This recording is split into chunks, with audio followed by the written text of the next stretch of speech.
Hello, good morning. Welcome to Auntie Yaa'S Book Corner. It's Thursday, December the 12th. You'll have to pardon me, my lighting. I'm sitting in a new location. I'm just trying to make everything work, but hey, we'll just go with it. I trust you're having a great day. Hey, I thought I'd come by and share today with you. Okay, so today we're doing a culture and faith series. I've called it culture versus faith in the past because what I've tried to do is, I take some aspect from our culture and then I compare it to what it says in the faith, just a humorous account really. But today's is culture and faith. So just looking at the two alongside each other, no comparisons per se. So before we go ahead, permit me to share two groups and then I will come back and we'll continue. So I'm sure many of you are busy preparing for the Christmas season, right? But yesterday I put some post out. I said, don't get rushed off your feet. Don't get rushed off your feet. And this too shall pass. In everything that you do, just remember the, what do you call it?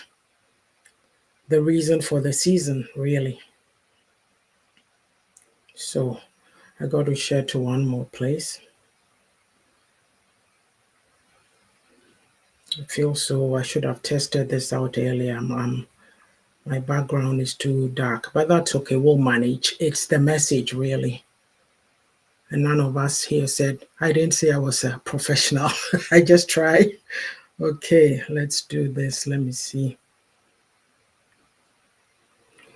Yeah, I understand. There's a lot of shopping going on. Even here in Canada, the Prime Minister has given us a break or a reprieve from the GST, the sales tax. So don't go crazy though,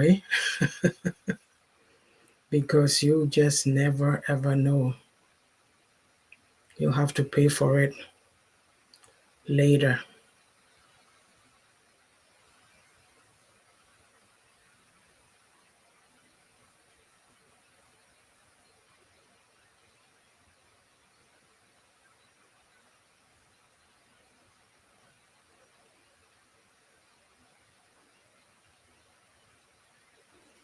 All right. So the topic is sibling rivalry. Now, when you look in the Bible, you see a whole lot. Let's talk about Joseph and his brothers. 2 days ago, I read the account of Joseph's, brothers selling him to the Midianites. That's why I decided to do this. And of course, when I went back in the Bible, I found out there were a few other scenarios also. So I said, hey, let's talk about this. In Ecclesiastes, somewhere it says that there's nothing new under the sun. Whatever is now has been already. So back in the day, there was sibling rivalry. Today, there is also sibling rivalry. Just give me a second. So the example that I got was Joseph and his brothers, really. I thought to myself, what would make them hate him so much that they would just put him up for sale and then take his clothing, dip it in blood, and go show it to their father Jacob that, hey, your son is dead. And they actually lived with themselves all through those years until they encountered him again in Egypt. How does that work? Do we have a guilty conscience at all? And then, of course, there's Cain and Abel. They were the classic. They started it. So Cain was a farmer. Abel was a shepherd. They gave an offering to God. Abel's offering pleased God. So, of course, it made... Hello, Nanaraba. How are you? Thank you for joining me. It made him so jealous of his brother that he killed his brother. And later he got told, your Your brother's blood is crying out to you from the soil, like he shed blood. And so God was not pleased with him, but God marked him and he got sent to, I forget the names of those places where you get sent to when you've committed a murder so that nobody will touch you. Yeah, there were places of refuge or something. I forget what the actual term is. So there was that story. And of course, we come to Jacob and Esau, you know, and then I will talk about the parents. Rebecca favored Jacob and Isaac favored Esau. And this family, they are so full of, what do you call it? Shenanigans, scheming and deceiving. Jacob's name meant deceiver, really. So Rebecca had Jacob giving instructions to Esau. And of course, he went and gave the message to her son and helped him. They connived and he got the blessing. So it created a rift and bitterness between these two for years until they came back together later. And of course, if you've come on, we're talking about the Culture and Faith series. We're talking about sibling rivalry. So I'm just going through examples that I found through the Bible, and then I'll get into what sibling rivalry is. So then there's Jephthah, who was the son of a harlot, and his brothers threw him out because they said he was not part of the inheritance, And of course, Isaac and Ishmael, God had made a promise to them, but they couldn't wait. So, of course, Sarah went to force her maid Hagar onto Abraham, and Ishmael was the result. And of course, when Hagar saw that she was pregnant, she started despising her mistress. So, of course, Sarah got mad and asked Abraham to throw them out. So, like women, we never know what we want, right?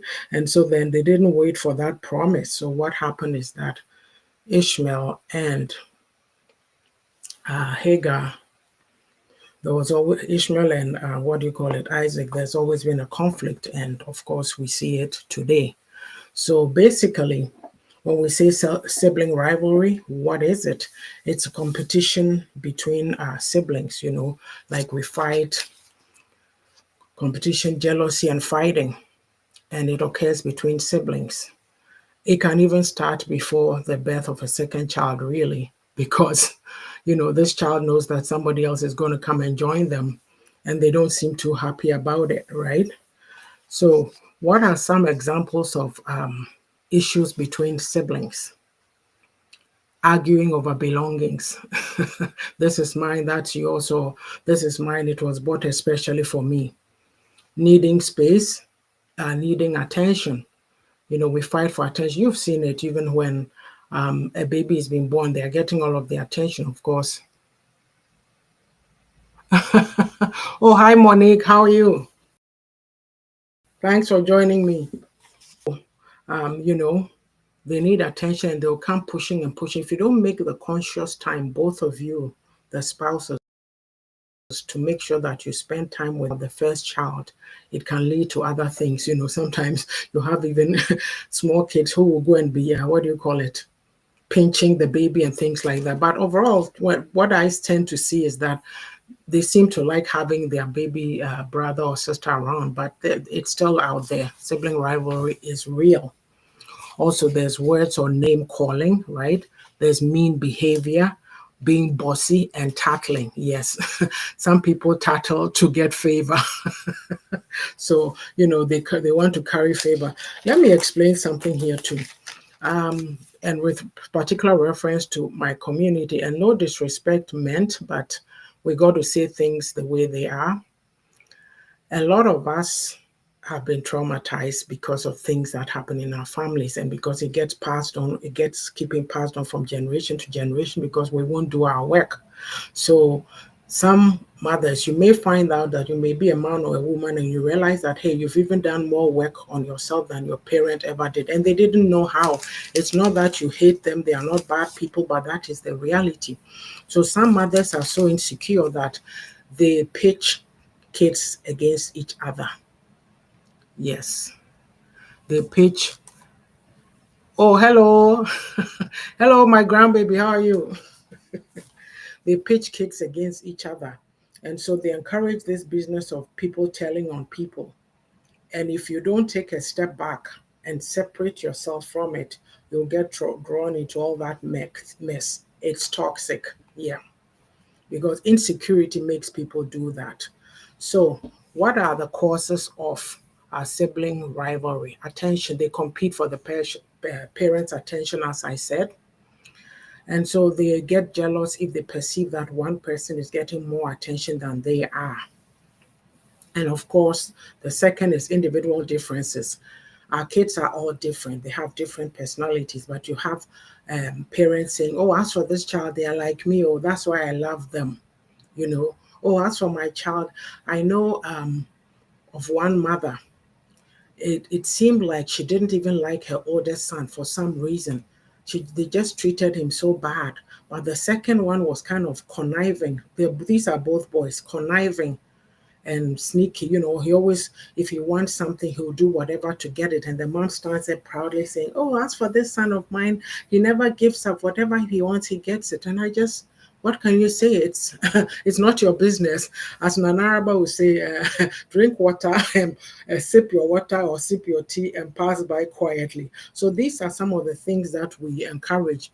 Or, oh, you are too loud. Can't you be like your sister over there who's quiet? I like your sister. You don't talk like that to your kids. Yeah. The third one is fairness. They are very sensitive to the whole issue of fairness, and then they get upset if they perceive that they perceive that they are being treated unfairly. Oh, how come they got this and I didn't get it? Right? So things like that. And if you're a parent, you don't take time to explain things to them, they'll carry these perceptions in their mind that they are not as important as the other person. Sometimes it takes a lot for you to know and understand who you are. That's why it's always necessary to do your work, because you can't let your family dynamics, how do I explain it? You are from that family. No, don't get me wrong. But whatever the family baggage or the family trauma or toxicity was, you can separate yourself from it. Yeah. The fourth one, cause of sibling rivalry, is comparisons. Parents compare people to their siblings. Oh, this person is doing so well. Oh, you never amount to anything. You're not like your brother over there who's this, and that. How do you expect your kids to get along? And what legacy are you leaving after you are gone? Because you've caused confusion amongst them, you've encouraged bitterness and jealousy, right? Oh, you are so hopeless. Oh, you are so useless. Can't you be like this, and then on and on it goes. And so there's people today who tell you, growing up, my mother told me this. They said I wouldn't be anything, but thereby, how do you put it? Therefore, the grace of God go I. I'm somebody now, and they can't even look me in the eye, right? We have to be very careful. And I'm talking about all these because, 70 or 71% of us from our community are Christians, or we say we are Christians, right? But some of these things that we do and say to each other, to our kids, is it building a healthy group of people, healthy bunch of people? Our lips and what we say, right? And of course, we come to the whole area of special needs. If there's a child in the family who has a special need, for example, a lot of the attention goes to that child. So then you find that the other kids may feel left out. So you have to work around that also. You may have sometimes even kids, right, in childhood, because a child's mind, you can't explain things to a child. They only know what they know. They'll pretend to be sick or get whiny to get attention because they figure that, oh, that brother of mine is going through this and they are getting all the attention. So maybe if I do that, I'll get more attention. And it's been known to happen. And of course, school age children, sometimes they don't understand why siblings of different ages get treated differently. One of the classic ones I heard is that somebody being the firstborn was getting all the good clothing and the other people in the family didn't. But you ask yourself, when you look at it in the scheme of things, it doesn't look like there were any hand-me-downs. Everybody was getting their new set of clothing. So why would somebody make a comment like that, right? And of course, teenagers too. They resent helping with chores, taking care of younger siblings and all that. That creates sibling rivalry. This is a big one in our community because you say this, I didn't ask you, the parent, to go and be having the kids. And so just because I'm there, I've become the handy babysitter. And me saying there's somebody will come and say, oh, why is she saying that culturally? It's not culture. You have to leave your children to function at their age appropriate level. They are a teenager. There may be times that they would want to go out with friends, go do their own things, but they can't do anything because they always have to babysit. They can't go out. They can't have any fun. It's almost like you, by your choices, have taken over their childhood. That's what we're told. You may find that there may be people who are very resentful of younger siblings because of the things that they were told. Listen, I'll give you a classic example. I'm a firstborn. We are 5 girls. Okay. Growing up, a lot of times, sometimes we had house helps, fine. Those periods that we didn't, on Saturdays, one of us was responsible for cooking the meal for the day. And so you'd have this particular sibling, that was the day she had to go to her parties. And she'll dress up and leave, and then mom would not bat an eyelid and watch this person go. And I'd be so mad, fuming and chomping at the bit. And then you become the bad person and you get gaslit, but that person is not called to account. So to date, people like that will feel they're entitled because they were treated special. So that's a classic example for you there, right? But if you're a firstborn, a lot of things get foisted on you. Things that people won't do, you have to do, because you get told, oh, Mumpra, Mo is who? Give a name. If you don't give a name, who ends up doing it, right? So some of these things, you can sit and complain about it and be bitter, or you use it to your good. They say, me, I get up and I just go. When I have to do something, I do it. If I know I won't do it, I'm sitting there, I won't do it. Okay. When I feel like it, I'll get to do it. But it doesn't, I don't allow, nobody has to come and tell me twice, do something. Be responsible. And I'm saying that when it comes to getting things done, I try to get it done because I've been conditioned that way. Yeah. If it's to be, it's up to me. Nobody is coming to do it. There's nobody before me. I'm the first one. So what are you going to do? Yeah. So we're going to talk about some tips for dealing with sibling rivalries. So you, the parent, a lot of times you may not know what is even happening. You come upon these situations where they are fighting. So you have to be neutral, pay attention, right? So you can intervene before it escalates. Even if you don't know the history and you've come on, you maintain calmness. Don't start to pick sides. Yeah. Also, as a parent or parents, create a cooperative environment. Avoid comparing with the other. Encourage situations for cooperation and compromise. Help them to work together or work through their issues, and also help them to explore their individual curiosities. They should make room for each other, because in this world you meet other people and you have to know how to engage with them, right? Also, celebrate individuality. Appreciate them individually. Avoid labels. Yeah. Make each child know that they are special, and as much time to spend time with them individually. Okay, don't do things like Ajua is the sporty one. As for Ajua, she's not into sports. Ajua is the academic one. Maybe Amma wants to be sporty and she's jealous of her sister, and then the one who is academic. So just say, oh, Amma is very good at such and such, and you leave it at that. Yeah, do it in a very positive manner. Don't be doing that, comparing them to each other. No. Also, plan for family time. Do activities. These are a great way for children to bond, right? And share positive memories together instead of the constant bickering and fighting. Yeah. And so this, like I said, is less incentive to pick fights when they are playing and doing fun times together. It's something that they'll look forward to each time. And then treat kids fairly, but not equally. Tailor punishment for the child's individual needs. Okay. You can't treat everybody the same. They are not. I have a classic case of that in my family. Everybody, no, penny wo ho na kola wo ho. In those cases, esa na kola mu penny. So bo ho no ya kola, but opese nduwa mu di na chi ebebu no. So it's kind of, it creates a lot of things. Yeah.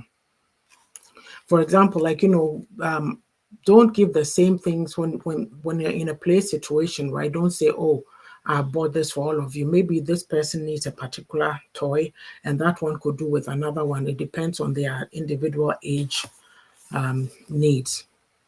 And also listen, be a listener. A lot of times when these fights are occurring between the kids, they are frustrated, they are emotional. Take time to listen to them and respect their feelings. Let me tell you something. Do you know why we have a lot of this screaming and shouting on social media these days? And I remember it because growing up, we were not really allowed to vent our feelings. If something happened, oh, it's okay, you call my own, be quiet, be quiet. And then they muscle you, so you stuff things inside. So you walk around with this Pollyanna perspective that everything is perfect, everything is hunky-dory, but it is not. Because deep down, people are seething with bad emotions, right? And you don't realize it till one day it just poof, it all comes out. So what I see is this: a lot of times in our community, especially when the man dies and leaves the wives and the children, a lot happens. And I've seen it in my family dynamics from my mom's family side into mine. Because you thought, oh, everything was all okay. Well, what's happening now? Oh, this person doesn't get along with this person. This person is feeling this, and it goes on and on. Why? Because we are not allowed to express ourselves. So when things happen with their children, they sit there and talk to them. If they have to punish the child, they will tell the child, they will explain to the child why they are being punished. Yes, they will explain to the child why they are being punished. Right. So maybe the child will go and do the timeout or whatever, and then later she brings them together and speaks with them. I didn't do this because I hate you. I love you, but I need you to know what the right thing is. So this is what they do. They work through their difficulties, right? So Monique says not allowing children to have a voice is very detrimental to their growth and confidence. Yes, it's true. Monique, let me tell you this story. On Saturday, we had a program at church, a women's program, so cozy Christmas market. And after that, I went to sell my books. So I had the opportunity to be talking to this young lady. She's in one of the colleges. Like, she gave me an invite to come in February for Black History Month. Until let me say the rest in tree. Not all kase. A teacher for no ɛwɔ hɔ no aka no nso instructor ɔmo aka kyerɛ ne sɛ nkurɔfoɔ no efi the part of the world a yɛyɛ fi no ɔmo ba ɔmo nim kasa ti na ti ase ɔnhwɛ teacher n'anim classroom ɔnkasa ɔngage wɔho enti no adeɛ no akɔyɛ te sɛ deɛ akɔyɛ biribi ɛwɔ hɔ bi nti yɛka no na me sɛ oh na ɔse o wei deɛ she table no deɛ obetumi ama me vendor table no for February na ɔma me date na me sɛ cool enti no henrapo na me ba girl wɔ adwuma mu na ɔbusa me sɛ me ba girl ɛkyerɛ adeɛ wɔ the same ayi na ɔno wɔ no enti me ba no sɛ o girl no sɛ ohia me ɛm sɛ wayera me card no na me de ma nti menim sɛ she's still thinking about it ɛna ɔbusa me sɛ meyɛ webinars and I'm so menhyɛ speaking engagement say meyɛ on social media but I'm open to going out to do things no say she saw how to structure na me dem man idea and say it can be alongside wefi honomo abaha some of the things that you have to watch for like learn the system how to assimilate because I was the same way. In Ghana, my mom was an Equapim, my father is an Ashanti into the Equapim for Bibia, me pachu yo mpacho say your hands are behind you, this and that. When I came here, I had to learn to look people in the eye, speak with them. Into me catcher and say we can do something along those lines because no matter what it is, you are here now, you are not back there. Thank you, Nanaraba. You are not back there until you have to take charge of yourself. Listen, when I came, it was so ridiculous because me papa ne pam me na me buy. Imagine you don't have a clue, so what betom. It's you need to know the system, what to do, how to speak, how to conduct yourself, build confidence. Well, intimately, those are some of the things. I'm saying this to buffet the point, sir, that children should be seen and not heard. We have to take it out of our vocabulary. I even observe, say, when we go into these community settings, a lot of times, and when adults see kids, we don't talk to them. I said this before in one of the lives. I don't know whether here on TikTok that my daughters used to ask me, say, Mom, how come these other adults, when they come and talk to you, they don't talk to us? You don't do that. Oh, hey, how are you doing? Ask a question. Because this mindset that Akola is Akola, you can't talk to Akola. Me, if you're 5 years old, I'll say hi to you. Because oh, yeah, nipa. Well, yeah. And Naraba says culture shock is overwhelmed. It is very much so. Yeah. Yeah. So all these things is to say that engage the kids, talk to them. And it goes to the next point of,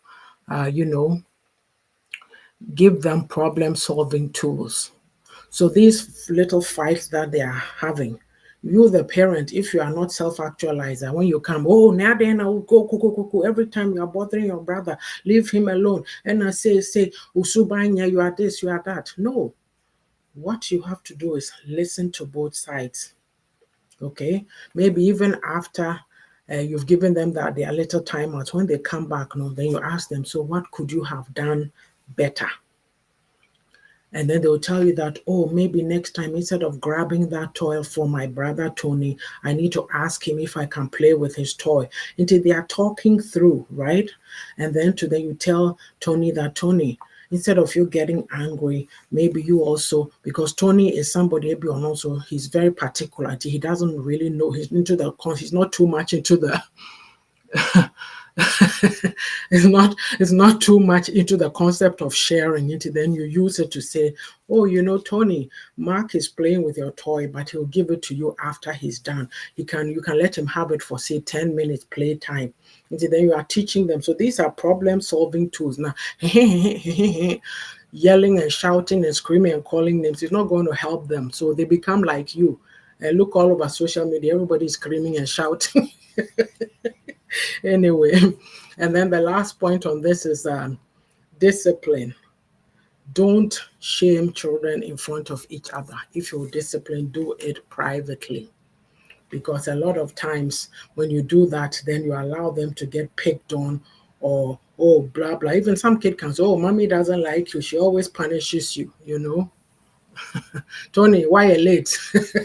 May you sweet women of God. But yeah, anyway, welcome. So, if you've come on, I've been talking about culture and faith. A lot of times I explain in the beginning that what I tend to do is culture versus faith, because I like to do the comparison and laugh about, okay, we say we are people of, this is what we do in our culture, and then this is what the Bible is saying. Why are we not applying it? But and this is what I'm going to do going forward. If I'm doing the comparative thing, I'll say culture versus faith. If it's just a general talk, looking at it, broadly, then it's culture and faith. So today was Monique.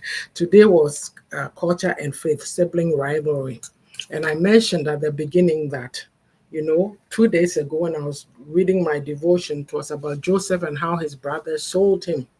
I think it's Genesis 37. So it got me thinking. I mean, how many times have I read that story, right? Then Araba says, oh, the screaming and yelling is at another level. Oh, Mokra. So I got me thinking through, because, there are certain things in the Bible we read. I say we read these passages all the time, but each time you get something different from it. So I'm telling myself, so how on earth is it that they really were able to sell their brother like that? Just that the bitterness and the hatred in their hearts was beyond anything. And then, of course, to have the audacity to take his clothes and dip it in blood, soak it in blood, and go and show to Jacob that, oh, your son has died. And then years later, they encounter him in Egypt. They're in between. So did these people never feel guilty? Like conscience. What I know, sir, sometimes When things happen on TV, I tell myself, okay, they go on and on about an event for 2-3 days. But I say that nobody ever comes back a month later or 2 months later to say, this is them now, how are they doing? So you hear of somebody who has been unalived, for example, and then it's a cold case till 10 years later, 20 years later, they pick it up and then they find the person. Or you hear that that person unalived themselves, into which means that the thing was eating away at them.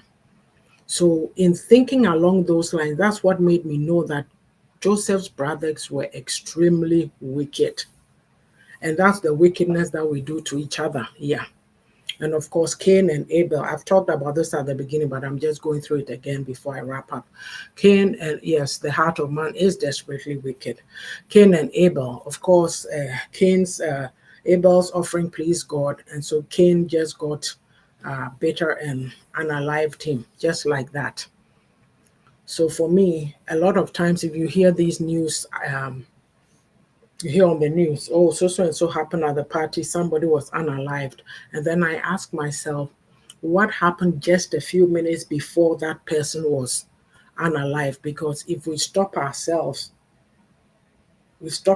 in time enough, we can stop ourselves from committing that heinous act. Oh, all of a sudden, boom, a buffoon you've killed, right? And of course, Jacob and Esau, like that family now, they were a family of deceivers because they didn't, what's his name, cry? I forget his name. Leah and Rachel's father, always cheating Jacob. They're a family of deceivers, so that's what goes on. And Araba says the conscience eats at them unless they have seared conscience. Yeah, you know. And so Jacob and Esau's situation, like, I think even Rebecca warned Jacob that after your father died, Esau has planned to kill you. So Jacob ran away, right? He went to oh, I forget Rebecca's Laban, yeah. He ran off there. It was years later that they came together and reconciled, yeah. And of course, I mentioned Jephthah, who was the son of a harlot. So his brothers threw him out because they said, your mother is a harlot, you're not going to be part of our inheritance. So look at the hatred there. And of course, there was Isaac and Ishmael. So all around you, yeah, I just remembered it suddenly, Laban. All of a sudden, you go around. Even I remembered something too. There was another one. Was it Adonijah? One of David's sons. And I think Solomon was supposed to become the whatever, but he went to Okosi Hinewa baby or something. And then I think when they came after him, he went into the sanctuary to hold the horns or do something. So people throughout history, you see people, brother usurping brother, whatever, fighting, bickering. And that is life because of the way our hearts are. But as a parent, if you have kids, I would encourage you that you look at some of these things. For me, I'm not saying I'm perfect. I always laugh and say, yes, we have things that I tell this to my kids. We have things that we blame our parents for, but later you will also come and say, oh, my mom didn't do this and this and this. It's normal. And then you to your children will tell you all the same. But for me, based on what I know, I try not to foster that kind of, oh, I like this one better than that one, and this person can do no wrong, and you are the evil person because you are this way, or you speak your mind, so you are a bad person. Me, I speak my mind, so I'm the bad person in my family. But you see, as parents, it's important that we work on ourselves. Every day is a learning tool. Every day you learn something new from people. We learn from each other. If you are not willing to learn, you'll never grow. And we have to get out of this mode of, I'm the adult, so I can do no wrong. I'm the adult, me a penny, so be quiet. Every day, be quiet. Be quiet. If you keep having that mentality and keep shutting your child down, your child is going to go look for help from somebody you don't want them to look for help from. And you will be worse off than ever before. So this katasumwemwa, so that we have in the culture, we don't speak truth, we don't tell it as it is, we don't tell our children the realities of life. We live, yes, Absalom too, yeah. So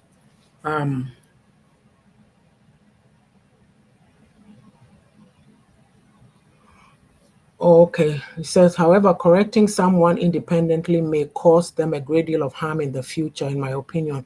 No offense is intended. It may appear hypocritical. It may seem like protecting their bad deeds, but you don't have to shout to correct someone's mistakes. Oh, okay. What I'm trying to say is that sometimes, and it's I'm glad you put shame in there, because I always maintain that we come from a shaming culture community. Why? Because we're very good at what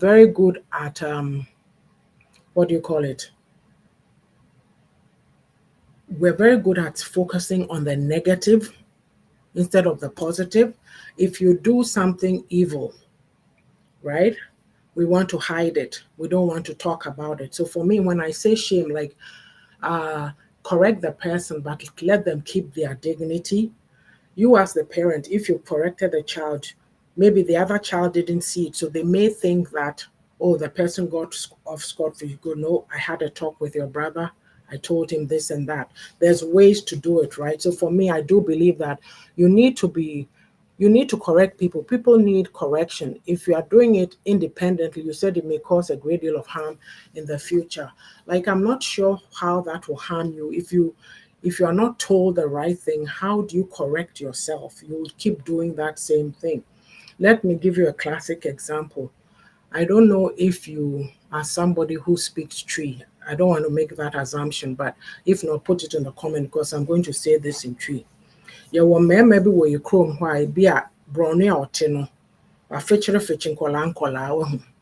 Nso no, ebi a nkɔlaa ne maame bɛrepɔte ma parents, na parents no nyɛ ho hwee ne yɛyi yɛn ani. Ebi a ɔyɛ sikani ba anaa ne papa wɔ bi ne maame no wɔ bi nti ne yɛyi yɛn ani. Afei no, next thing yɛbɛhu no social media. Okay, next thing yɛbɛhu no social media. Yɛakyɛ no. Mehu those things and me catch mo say, oh, nti ebi asa suban efi baabi o, nyɛ sɛ ha ya na ɔbɛyɛɛyɛ. Wahu.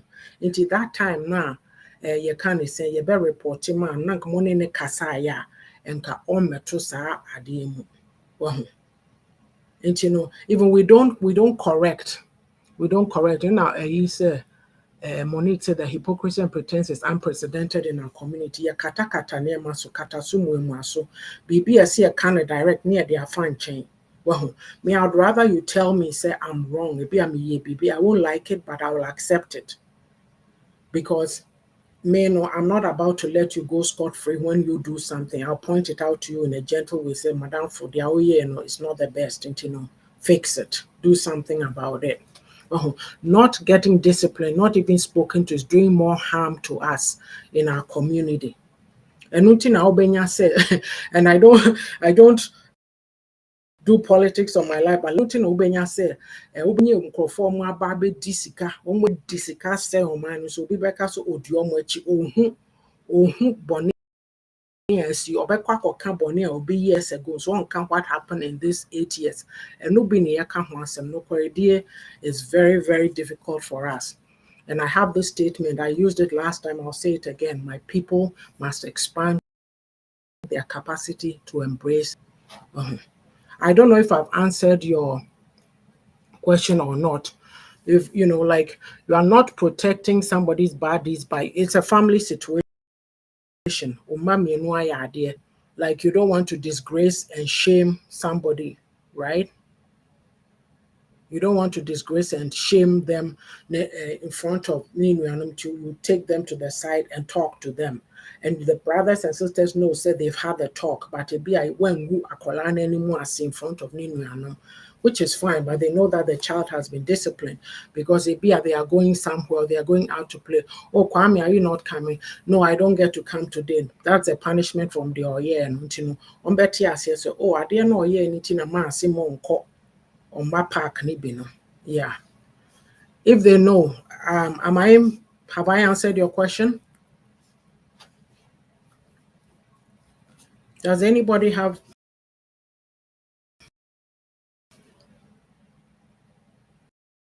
Okay, how will they take advantage of it? It's like thing. Oh, they said I lost connection. Okay. It's a family setting. And so you, the parent, you are correcting your children. Uh-huh. And I'm not sure how that will get taken advantage of. Because my father say if each family, if all of us were determined to do the right thing, and we wouldn't be so far out. Mhm. Yeah, yes. Monique says it. I agree. It is good practice to correct a child and leave them empowered instead of broken.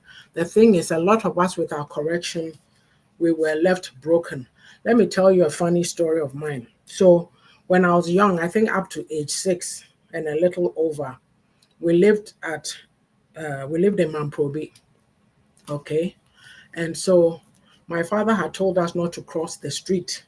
And one day I crossed the street and then I turned I turned and who said my papa and Tino Pel record more bay.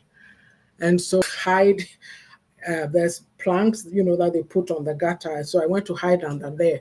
Of course, when I came back, I got disciplined. I think so, okay, name me or something.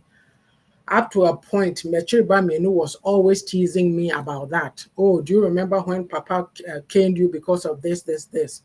But if he had been discreet about it and punished me without putting it in front of everybody, Senka, I wouldn't be caught. My sister wouldn't be teasing me and doing that all the time.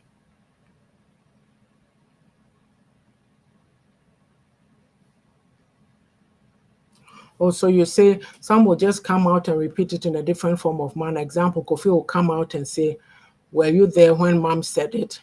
She said I can't go out to play with Amma, but for Amma brother Kwame, she allowed it. Oh, then it's just the parent being partial. Because I'm saying that as a parent, we talked about fairness earlier, you have to be fair in your treatment of your children.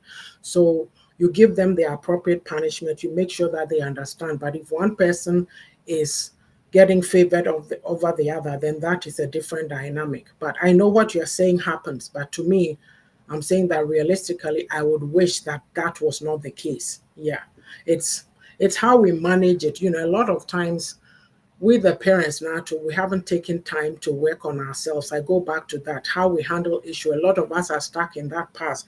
Hey, because we were raised with scolding and screaming and shouting, we haven't changed anything, and so we are destroying the relationships between us and our kids.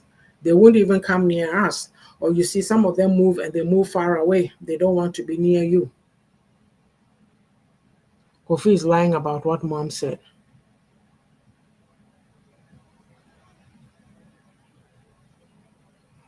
Okay, well, I get what you are saying, but people will lie through it and all that. But my comment was more broad, that you should be able to,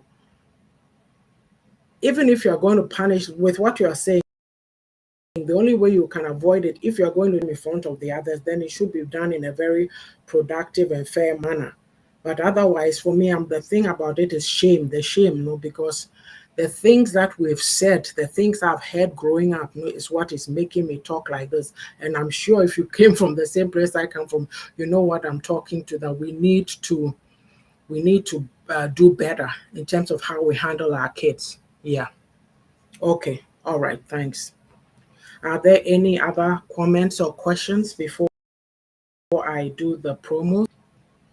So I'll start, but if I see your question, I'll come back and answer it. So this is Auntie Yaa'S book. On this, we do any number of lives. I do lives on Saturdays. I'm on a break right now. So do and do. I think 2 days ago. Today is what, Thursday. Tuesday night, I did a live about my most recent book, and today is culture and faith, talking about sibling rivalry. So aside of that, on Mondays, Tuesdays, there's short videos based on my books, which are on Amazon. So I was, let me digress and talk here, and it's not related, but I'll mention it.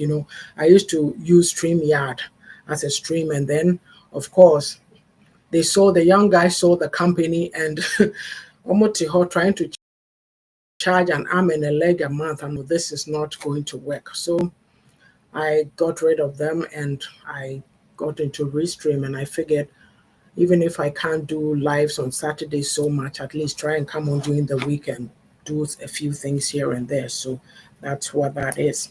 So the name is Yaa'S, and my books are on Amazon. The first one is Reflections for a Thirsty Soul. That came out in 2020. It's an inspirational book, and a book of Christian inspiration and personal reflections. So it's made up of short stories. Go on Amazon. Actually, the links to the book is on this video, so you can take a look at it.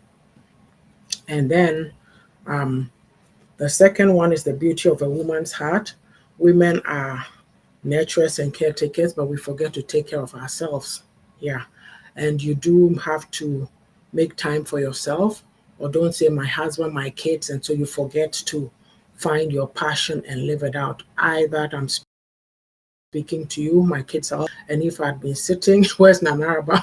If I'd been sitting around twiddling my thumbs, if I hadn't done something, writing books, and they're all old now and living their own lives, I'd be twiddling my thumbs, wondering what to do next.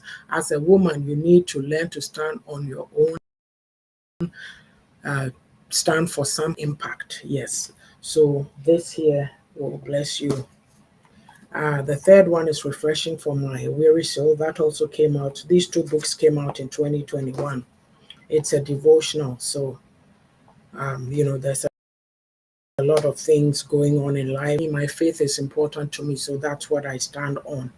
And also, I take a passage and I just share my insight. There's a place where I think the culture versus faith probably came from this.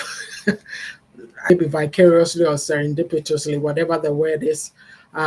There's a section on here called Practical Nyamisem. So I just I said this section is written from a purely Ghanaian context. In the Twi language, Nyamisem means the things of God. I did some thinking and came up with the idea of doing Facebook Lives on the Ghanaian way of worship. I find that viewers have been very receptive to this idea. The sentiments expressed in here are my opinions and that only. These opinions have been garnered from my observations of society. It is a very candid look and not in any way condemnation of any sort. I'm taking a critical look of where we have gone sideways, how we can correct some of these errors. Rather, the insights I've gleaned will probably help others in looking critically at our understanding and the way we worship God. Perhaps not making I have made in my time. And there you have it. So that's refreshing for my weary soul. The fourth one is Own It. It's a guide to taking responsibility and accountability for your own life journey. I said if I had money, I would load, this book on use a drone in the country Ghana.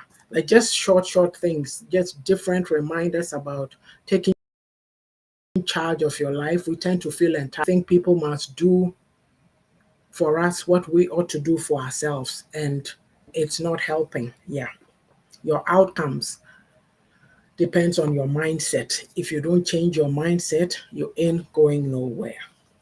So my unapologetic self is a guide to being real and living life on my own terms. We were raised with some very great values, others not so good. When you grow up, it's up to you to make the decision. Which shall I keep? Which shall I throw away? Okay? For me, I took the good values out of where I live now. I threw away their bad values. I picked the good from Ghana, and that's how I live my life. Right. And the sixth book that came out in November is A Call to Prayer, Intimacy with God Unleashed, a guide to experiencing the transformative power of prayer. This book here is full of prayer points from one of the ministries that I was in. I got into trouble for it, but I said to myself, somebody else will benefit. Don't chuck it. So here it is. These are all on Amazon. Okay, and the link is in the chat. As well, we do Authors Hub Y2A on TikTok. Authors Hub is made up of myself, Yaa'S, Boating Russell. Her book is Echoes of BBR Chronicles, an overview of self-discovery and building bonds. It's on Amazon. And also Sister Ajua Odo. So it's the two Y's and the A. Sister Ajua Odo Mensa Sasu. It's a guide to breaking free and reclaiming control of my life. And it talks about her experiences of when she was left back home in Ghana. Her parents were abroad and what she went through in the hands of family members. So she's not here, but I'm sure she'll have no problem with me sharing this story. When I talk about shaming, there was a situation where her uncle would be cutting her hair and shaving it, quabo, quabo, quabo, and then she would get teased by the people in the neighborhood. So that in itself is a shaming. Why would you want to treat a child that way? Like, we have this sadistic tendencies of people suffer, and if you have to make somebody suffer like that, it means you yourself, you are not at peace, and you got to look within. Yeah. So, oh, okay. Nanaraba says, "Own it is insightful, amazing for an 8-year-old." Thank you. So yes, so we come on TikTok every second week. I believe we didn't come on last time because Sister Ajua and I had things to take care of.